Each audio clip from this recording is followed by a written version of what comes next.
Hi parents, this is a video for you. So on your choice boards last week and this week I had some practice opportunities for sight words. This week there is actually written on there that if you choose to do it you can make flashcards. So I wanted to show you what some simple ways to make flashcards and practice some sight words are. So I made the video last week and you can do that as a review, and there will be a new video posted for this week for sight words as well. Now if you'll notice, my sight word cards are pretty small. They're only about just pretty tiny, about 3 inches by about 1.5 inches or so. They keep it pretty small.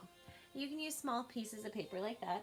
This is a piece of construction paper I just cut out and just wrote the word on there. You can post it around, practice, or you can play games with that, like a memory game, where you concentration game where they have to put the sight words, face down. You make 2 of the matching ones, and then they have to find the matching words like that.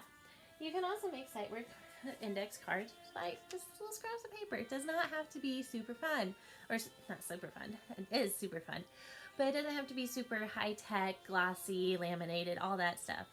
And just scraps of paper lying around. The point of the flashcard or the paper that it's on is just practice, getting them used to seeing the words, understanding that the words appear in print, which is how we read it, to start seeing it, hey, it's on this sign, or hey, look, in that book over there, I knew what that word was. When we read that, I could say that word. Or when they're watching news with you, or a story on TV, a title, if you have captions on, or if the news story says words, you might be able to start recognizing these. Those are the goals of sight word, is to generalize it from our flashcards into real life. Because we know that we don't always see words by themselves. So that's the point of doing it all the different ways that we play it and play different games with it, is so their brains really start to connect it.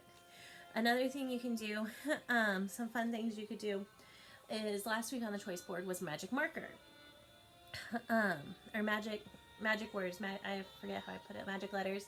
But when you use a white crayon and then use a marker or paint to cover over it, and you write the word or letter first in the magic crayon, the white, and then color over it with marker or paint, it shows up. It's cool. It's kind of like a detective game where they have to figure out what it is. It's a really cool way to get their attention.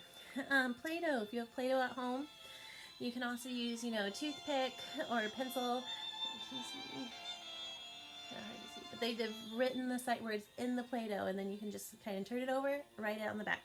That's a good practice way. Another thing that is super fun to use to practice letters and words, shaving cream, and it cleans the surfaces.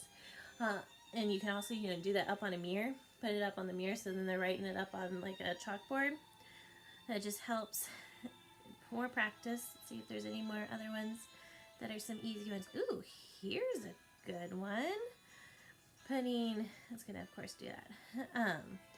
The sight words on muffin tins, and then filling out and using that as like a tic-tac-toe game. So I have a couple other options for you.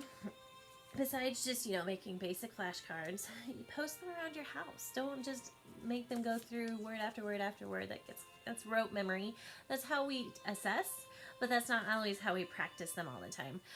We'll play games with them before we've done hunts, like not this Easter because we weren't here, but previous Easters I've done Easter egg hunts with fact families, with words, with letters. Write your sight word on a little piece of paper. Put it in that egg. No candy required, and they're going to be busy for a little while, and then they can write them out however you want. Another way that you can practice, and it's a little bit off season, but to the weather last week, it's not that much. Snowball fights. Write your sight words on some pieces of paper, crumple them up, and then you have a snowball. You can do this also a different variation. The painter's tape or stuff, if you put that up on the wall, sticky side out, and then they have to make it stick, they can play it that way. There are so many ideas and things like that. If you search Pinterest or Google, just a search engine online, say sight word activities, they're going to come up with a lot of really cool things that just increase their exposure, get them participating, get them active. Some really good ideas there. If you need help or if you need supplies or materials, just let me know. Otherwise, I'm going to post a new video soon. Bye!